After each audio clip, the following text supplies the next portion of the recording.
Hey girl, welcome to week 2 control. When I was in my wilderness season, one of the biggest things God had to deal with in me was control. I wanted the plan, the timeline, I wanted the details, and I've told y'all my business before. But while reading through my journals for this week's content, God showed me where I journaled about Psalms 37:5. When I first read it, I almost skipped straight to verse 5, but I felt God nudge me to read Psalm 37 from the beginning in the Amplified version. That's when everything clicked. I realized God had been showing me the answer all along. I just wasn't mature enough in my faith to recognize it.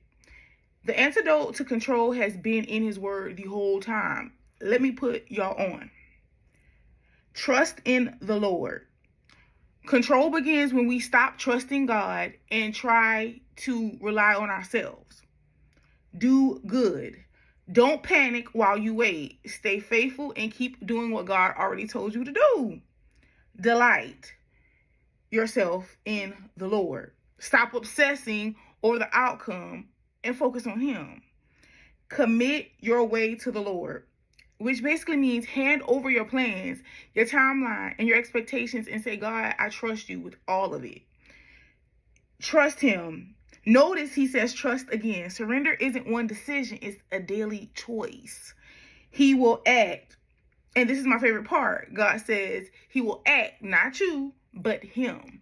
The antidote to control isn't trying harder, it's trusting deeper. That's when I thought about Sarah and Hagar. God had already promised Sarah a son, but instead of waiting, she tried to control the promise and stepped ahead of God's timing.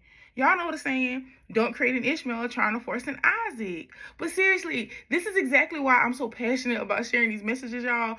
I know what it feels like to go through something and not yet have the language to understand what God is teaching you. If someone had explained this to me earlier, I probably would have surrendered control a lot sooner, because the truth is, trying to stay in control can put you out of alignment with God. That's why I share what I've learned and what I'm still learning, not so you'll look to me, but to point back to Him. Let anything I share be an invitation to spend time with God and let Him confirm what's for you.